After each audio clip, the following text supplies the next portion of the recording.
죽음이라는 단어는 모두가 다 싫어합니다. 그러나 저와 여러분이 알아야 할 것이 있습니다. 우리는 죽었던 존재였다는 사실이죠. 여러분들은 죽었던 사람입니다. 근데 죽었던 것만 끝나는 것이 아니라 죽었다가 살아난 사람입니다. 그럼 오늘 본문에서 우리에게 말씀해 주시는 것이 바로 그거죠. 너희들이 허물과 죄로 죽었던 너희를 살리셨도다. 육체의 죽음에 대해서는 정확히 정의를 내린다면 많은 어려움이 있을 겁니다. 육체는 어떻게 죽는 것인가? 근데 비전문가인 제가 만약에 죽음이라는 정의를 내린다면 호흡이 멈춘다든지 심장이 멈춰서 활동할 수 없는 상태, 정지된 상태를 말할 때 죽었다라고 말할 수 있겠죠. 그러나 성경 말씀은 이 육체의 죽음보다 더 무서운 죽음에 대해서 말씀해 주고 있습니다. 오늘 본문에 기록된 것처럼 죄와 허물로 죽은 것, 이 영혼의 죽음에 대해서 말씀해 주고 계시는데 우리는 이걸 알아야 될 것 중에 하나가 바로 그겁니다. 육체의 죽음보다 영혼의 죽음이 더 무서움, 이걸 직시해야 됩니다. 언젠간 경험해야 될 사실이기 때문이죠. 2001년도에 해양대학교 다니던 한 3학년 학생이 여자였는데요. 김아무개라는 여자생도였는데 이 학생이 처음 최초의 여자 선장이 꿈을 꾸고 항해를 나가게 됩니다. 그 6개월 동안 실습 항해를 나가는 가운데서 1개월 남겨놓고 이 배가 폭발을 하게 되죠. 그 겨울날 얼음장 같은 바다에서 떠 있을 때 3명만 생존해서 떠 있었습니다. 그 배의 선장과 항해사와 또한 그 소녀였습니다. 그는 좀만 1개월만 지나면 이제 학교를 졸업하고 선장이 된다는 부푼 꿈을 가지고 있었지만 그는 이처럼 바닷물에 빠질 거라고는 바로 금방도 생각해 본 적이 없었습니다. 그는 이렇게 빠지기 전 1분 전에도, 아니 1초 전에도 그는 알 수 없었습니다. 이 3명이 바다에 떠 있는데 선장이 이렇게 외칩니다. 구조선이 온다! 구조선이 온다! 라고 소리를 외치게 됩니다. 그러나 그 구조선이 온다는 소리는 거짓말이었습니다.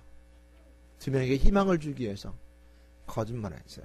그리고 결국 그 선장은 그 바다에서 죽음을 맞이하게 됩니다.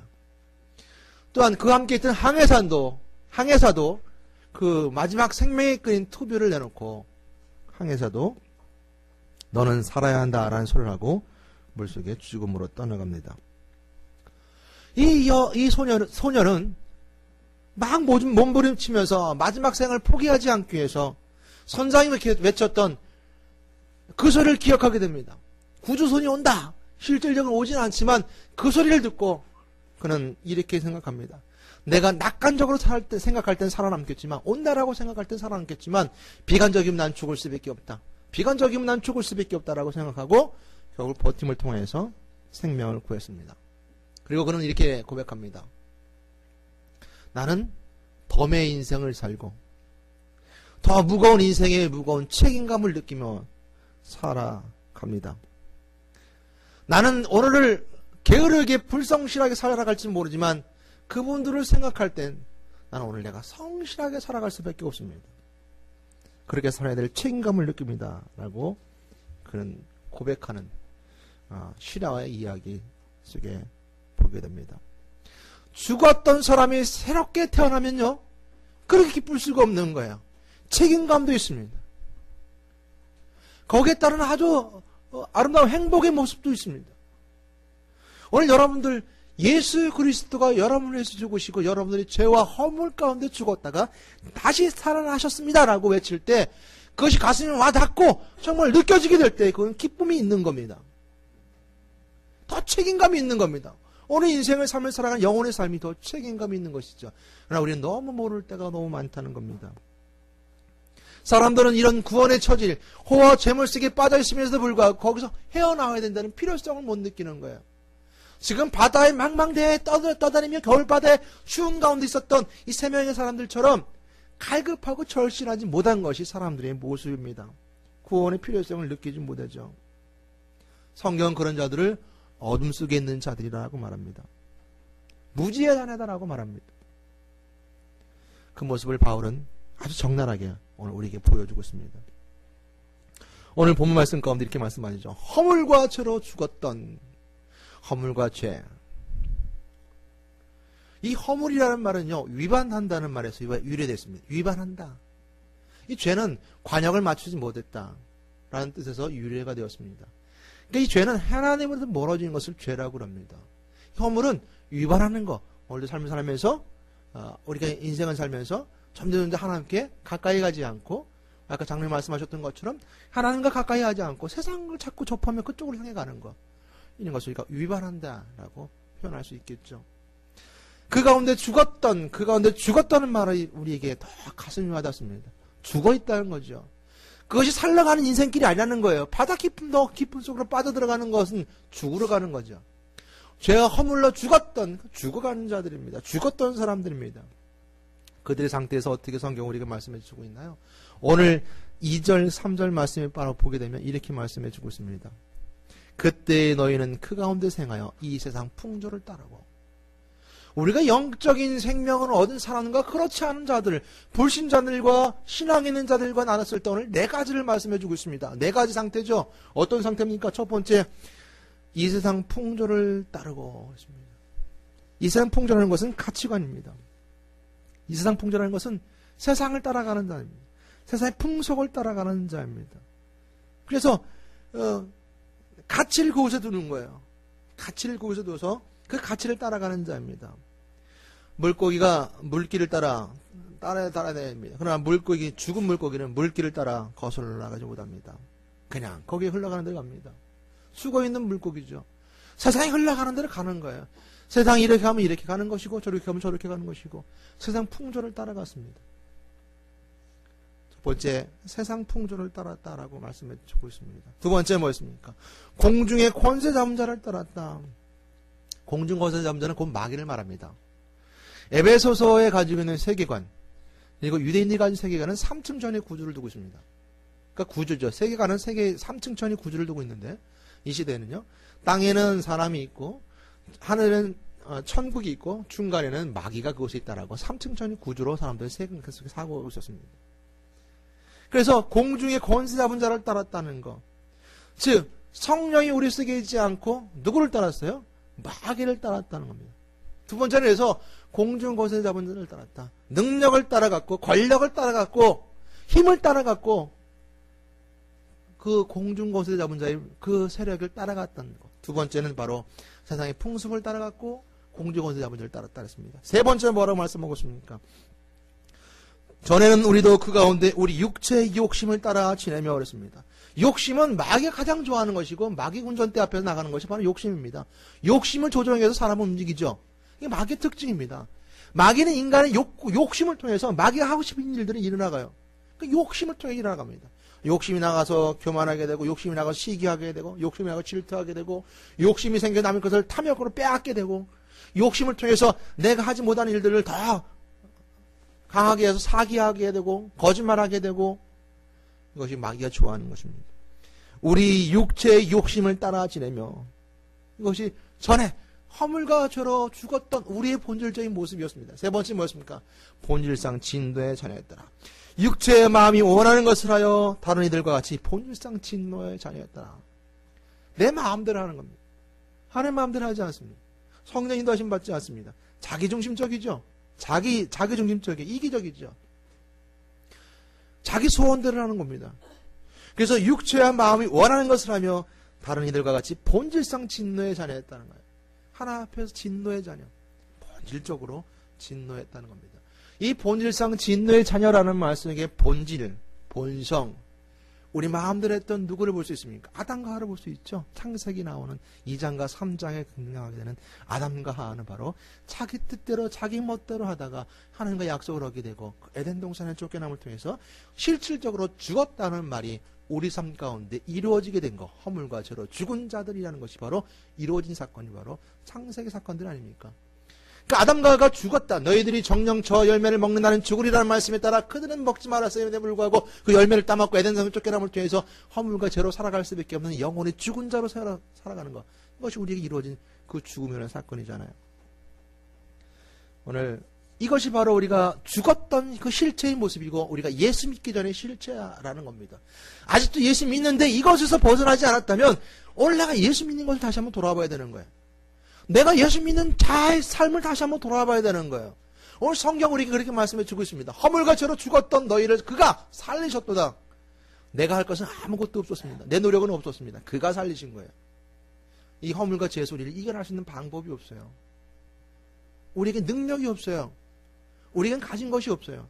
그러나 오늘 성경에 말씀하신 것처럼 그가 너희를 살리셨다는 거예요. 그때 어느 때 너희들이 예수 믿기 전 이 본질상 진노의 자녀였고 욕심을 따랐고 공중것을 잡은 자를 따랐던 그때에 세상 풍조를 따랐던 그때에 그가 너희를 살리셨다는 겁니다. 바로 그때는 바로 우리가 이처럼 세상을 따랐던 삶을 살았던 자의 모습입니다. 그러므로 우리는 예수 그리스도를 만남을 통해서 첫 번째 가치관이 바뀌었습니다. 세계관이 바뀌었습니다. 사고방식과 행동이 바뀌었습니다. 가치를 세상 풍조에 두지 않냐고 오직 하나님 나라를 두고 삶을 살아가는 것. 세상과도 마찬가지죠. 이 모든 세상에 공중권세 잡은 자가 있는 것이 아니라 그 공중권세 잡을 이길 수 있는 그리스도, 승리하신 그리스도가 있다는 하나님 나라의 왕 대신 그리스도를 따라가는 삶을 살아가는 예수 그리스도의 그 나라의 사람을 살아가는 이 세계관. 그리고 자기 중심적 사고에서 남을 생각할 수 있는 배려의 삶으로 바뀌어지게 되는 겁니다. 그리고 욕심을 따라가지 않냐고 내가 겸손하며 내 마음속에 낮아짐을 통해서 행동도 바뀌게 되었던 것이죠. 이처럼 우리가 예수 믿고 다시 살아난 자는 이처럼 이런 전의 삶에서 벗어난 자의 삶이고 그것이 우리에게 새로운 것을 우리에게 주어지게 되는 세계관과 가치관과 자기의 삶입니다. 오늘 여기서 끝나는 것이 아니라 오늘 죽었던 우리가 다시 살아났다는 것에 은혜가 있습니다. 저는 여러분 죽었던 것을 말하고 싶었던 건 아닙니다. 죽었던 것은 죽었던 겁니다. 이제 내가 살아난 자로서 무엇을 느껴야 되는가? 기쁨입니다. 오늘 여러분이 오늘도 내가 기뻐할 수 있는가? 내가 1분 후에도 기쁨이 있는가?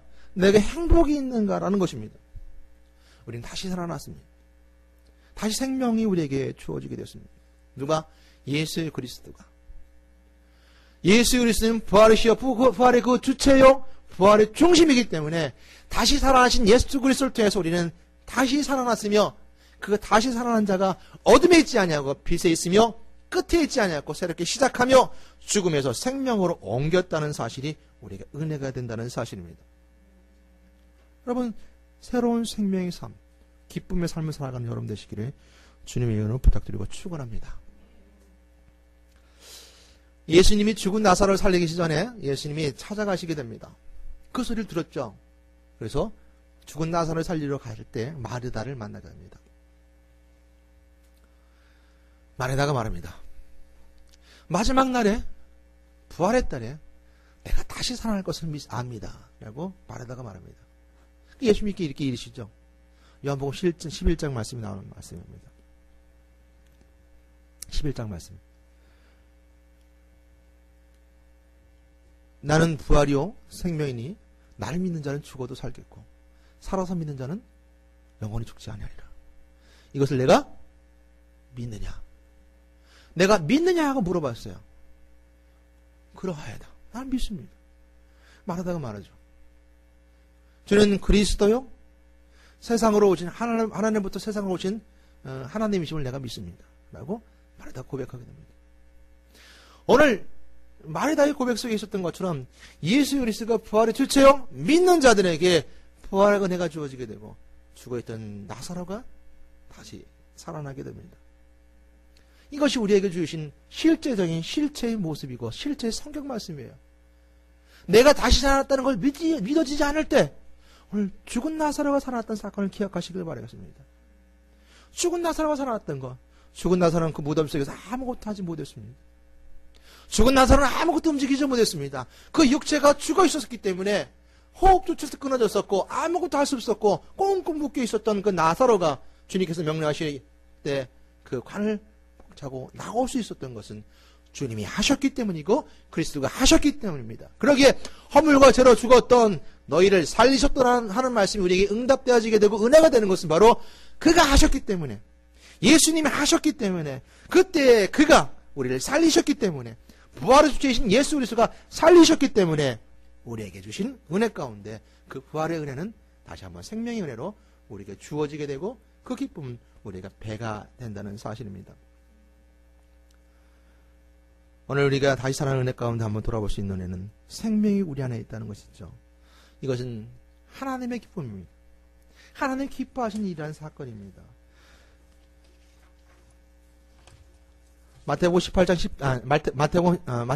13절 말씀해 보게 되면 진실로 너희에게 이르노니 만일 찾으면 길을 잃지 아니한 99마리보다 이것을 더 기뻐하리라. 오늘 한 생명이 허물과 죄로 벗어나 새로운 생명이 되는 것을 누가 기뻐한다고 했습니까? 오늘 생명을 얻은 어린 양의 기쁨보다 한 생명의 양이 다시 찾았던 집으로 돌아온 어린 양보다 더 기뻐하는 것은 그를 찾아온 그 주인이 더 기뻐하는 것처럼 하나님이 기뻐하신다는 겁니다. 그것이 하나님의 기쁨입니다. 여러분, 하나님의 기뻐하심을 통해서 여러분의 삶도 기쁠 수 있다는 사실을 먼저 믿으시길 바라겠습니다. 하나님의 기뻐하심을 통해서 하나님 나라의 보좌가 열릴 뿐만 아니라, 하나님 보좌가 움직일 뿐만 아니라 하나님 나라의 문이 열림을 통해서 참된 축복의 은혜가 그 가운데 있게 되는 것은 하나님의 기쁨이 차고 넘치기 때문입니다. 그래서 잃어버린 한 마리 양 100마리 가운데 잃어버리지 아니한 99마리 양보다 잃어버린 한 마리 양을 찾아 돌아오는 그 주인의 기쁨처럼 하나님의 기쁘다라고 주님께서 우리에게 말씀해 주고 있는 것이 바로 이겁니다. 그러기에 한 생명이 돌아오는 것은 하나님의 기쁨입니다.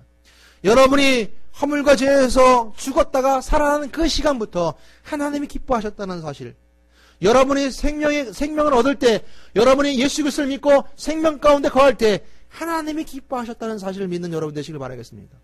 하나님 기뻐하셨다는 거예요. 나의 기쁨도 있지만 하나님이 기뻐하셨다는 거예요.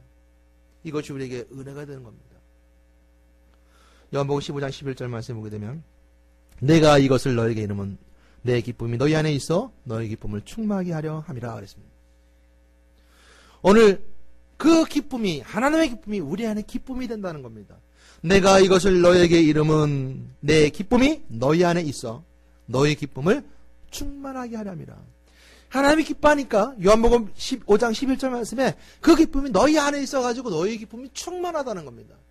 내 삶의 기쁨이 충만하다는 겁니다.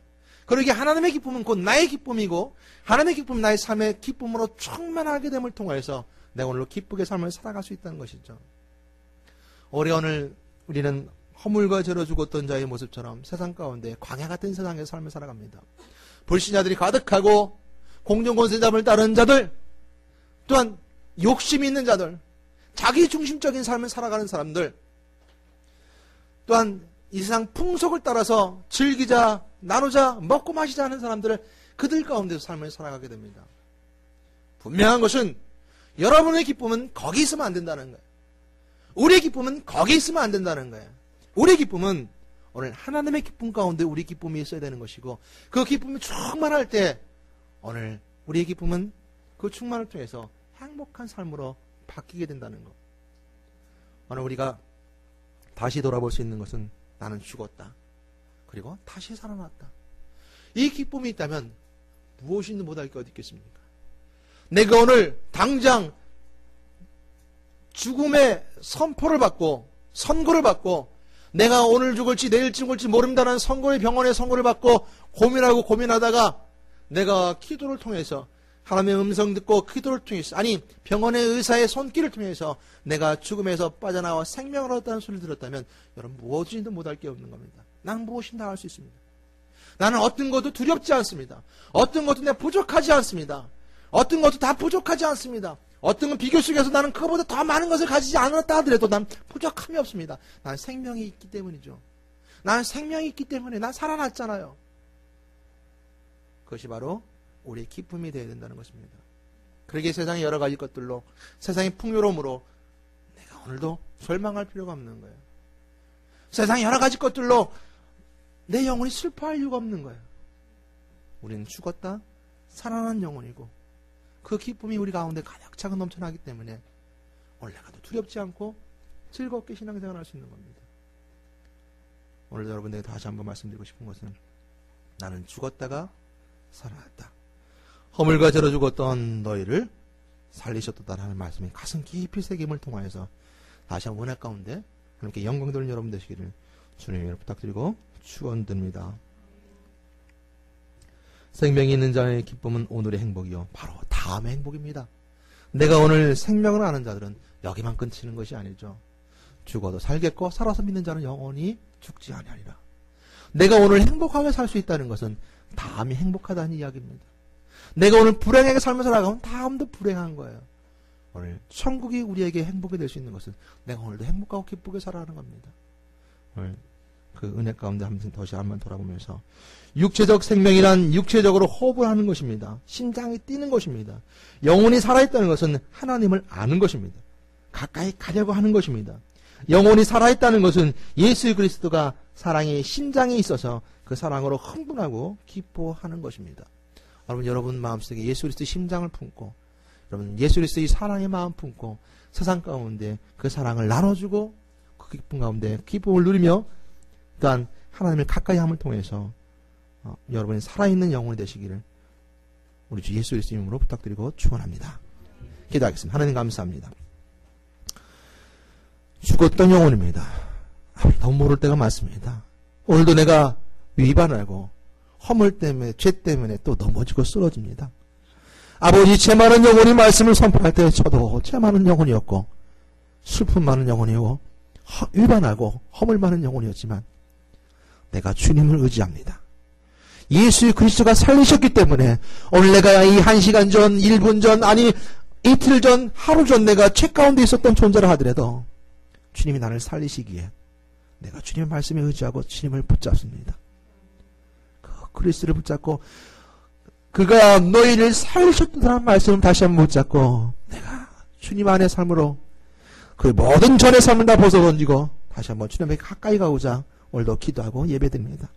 오늘 저희 용서해 주시고 오늘 주님 만나는 은혜 시간 함께 주시옵소서. 오늘 그것이 우리 기쁨이 되길 원하며 이 모든 거 우리 주 예수 그리스도 이름으로 기도드렸습니다.